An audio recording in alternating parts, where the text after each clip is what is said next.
Bismillahirrahmanirrahim. Assalamualaikum warahmatullahi wabarakatuh. Perkenalkan, nama saya Alfia Sanatini, saya di Fisika B. Saya akan menjelaskan tentang koloid. Koloid ada beberapa macam, yaitu saya menjelaskan tentang apa yang dimaksud dengan koloid. Koloid adalah suatu campuran zat heterogen antara dua zat atau lebih di mana partikel-partikel zat yang berukuran koloid tersebar merata dalam zat lain. Dari fase dispersi ke medium dispersi. Ukuran koloid berkisar antara 1 sampai 100 mm atau 10 sampai 10,7 sampai 10,5 cm. Perbandingan singkat larutan koloid dan suspensi. Larutan punya satu fase, sedangkan koloid dua fase, suspensi dua fase. Koloid dan suspensi sama-sama dua fase. Sedangkan larutan sudah stabil, koloid suka mengendap, suspensi mudah mengendap. Ketiga, larutan tidak dapat disaring, koloid dan suspensi dapat disaring, tapi yang koloid dapat disaring dengan penyaring ultra. Larutan itu homogen, koloid tampak homogen, kalau suspensi heterogen. Larutan ukuran partikelnya lebih besar dari 1 mm. Kalau koloid ukuran partikelnya 1 sampai 100 mm. Kalau suspensi ukuran partikelnya lebih besar daripada 100 mm.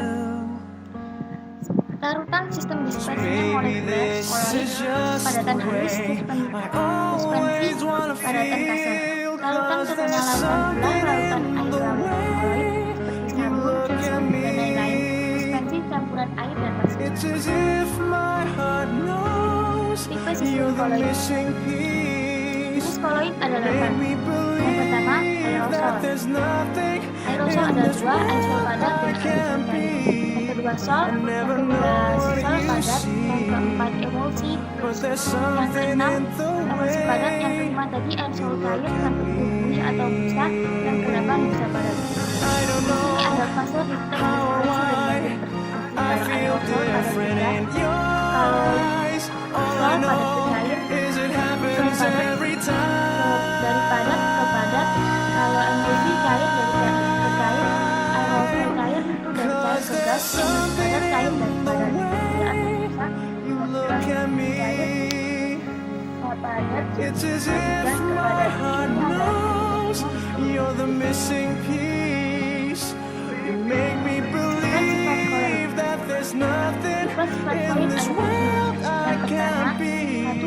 I never know what you see. Sinar atau cahaya oleh partikel-partikel koloid. Yang kedua, gerak Brown. Gerak Brown ialah gerakan partikel-partikel koloid yang senantiasa bergerak lurus tapi tidak menentu atau geraknya acak atau tidak beraturan seperti zigzag. Yang ketiga, absorpsi. Absorpsi ialah peristiwa penyerapan partikel atau ion atau senyawa lain pada permukaan partikel koloid yang disebabkan oleh luasnya permukaan partikel. Absorpsi itu seperti kata lainnya dari penyerapan. Kalau elektroforesis ialah peristiwa pemisahan partikel koloid yang bermuatan dengan menggunakan arus listrik. Nomor 5, koagulasi koloid. Koagulasi koloid artinya peristiwa pengendapan atau penggunaan partikel koloid. Yang keenam, koloid pelindung, yaitu sistem koloid yang ditambahkan pada koloid lain agar diperoleh koloid yang stabil. Yang ketujuh, dialisis. Dialisis adalah proses penghilangan ion-ion pengganggu kestabilan koloid dengan menggunakan selaput semi-permeabel. Apa ya pengertian buih? Ya, buih adalah salah satu macam dari sistem koloid dengan fase terdispersi dari gas ke medium pendispersi zat cair atau zat padat. Berdasarkan medium pendispersinya, buih dikelompokkan menjadi dua, yaitu buih cair dan buih padat. Kalau buih padat dari fase terdispersi gas ke cair, kalau buih cair dari gas ke cair, kalau buih padat dari gas ke padat. Buih cair adalah sistem koloid dengan fase tersebut dan pada umumnya berupa udara atau karbon dioksida yang terbentuk dari fermentasi. Kestabilan buih dapat diperoleh dari adanya zat pembuih atau surfaktan. Surfaktan sendiri adalah produk kimia yang banyak sekali digunakan dalam industri besar maupun rumah tangga. Beberapa sifat buih cair yang penting adalah struktur buih cair dapat berubah dengan waktu karena 1. Pemisahan medium pendispersi atau zat cair atau drainase karena kerapatan gas dan zat cair yang jauh berbeda. Yang kedua, terjadinya difusi gelembung gas yang kecil ke gelembung gas yang besar akibat tegangan permukaan sehingga ukuran gelembung gas menjadi lebih besar. Yang ketiga, rusaknya film antara dua gelembung gas.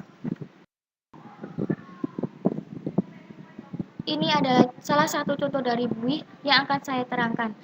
Pengertian karet busa. Karet busa merupakan salah satu contoh aplikasi penggunaan koloid di kehidupan. Karet busa dikatakan sebagai koloid karena prosesnya yaitu pembentukan buih padat dari gas ke padat. Artinya karet busa ini juga dapat diperoleh dari zat pembuih atau surfaktan. Ada dua tipe dasar busa. Busa fleksibel memiliki struktur sel terbuka dan dapat diproduksi kedua kepadatan tinggi dan rendah. Busa kaku sangat silang polimer dengan struktur sel tertutup yang mencegah gerakan gas. Aplikasi utama mereka adalah sebagai isolasi untuk bangunan, kulkas dan freezer, dan kendaraan transportasi. Manfaat karet busa. Karet busa memiliki beberapa manfaat, yaitu 1. Bantalan di kursi mobil. Yang kedua, furnitur untuk insulasi di dinding. Yang ketiga, peralatan pada sol dan tumit di sepatu. Ini adalah contoh gambar dari karet busa. Proses pembuatan karet busa ada 6. Yang pertama, konversi lateks kebun atau kadar karet kering sama dengan 25-28% menjadi lateks pekat dari 55-60%. Dapat dilakukan dengan mesin sentrifusi atau harganya ini sangat mahal mesinnya, atau secara pendadian biaya atau alat murah sesuai untuk industri kecil. Yang kedua, pembuatan kompon lateks, yaitu pencampuran lateks pekat dengan bahan-bahan kimia seperti bahan pembuka, vulkanisasi, pengisi, dan akselerator dengan menggunakan gilingan pendispersi. Yang tadinya konversi lateks kebun yang kadarnya sudah ditentukan itu dicampur. Yang ketiga, pemocokan dan pembusahan kompon lateks. Selanjutnya kompon dituangkan ke dalam cetakan. Habis dicampur, kemudian dituangkan ke dalam cetakan. Yang keempat, vulkanisasi kompon lateks menjadi karet busa yang stabil dengan cara pengurusan. Yang kelima, pengeringan karet busa. Yang keenam, pemotongan atau pengemasan.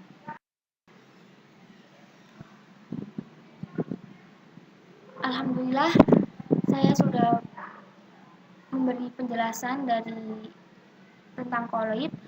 Ini adalah contoh-contoh koloid dari buih. Terima kasih teman-teman sudah mendengarkan atau memperhatikan saya saat mempresentasikan. Saya mohon maaf apabila ada kesalahan. Terima kasih sekali lagi. Assalamualaikum warahmatullahi wabarakatuh.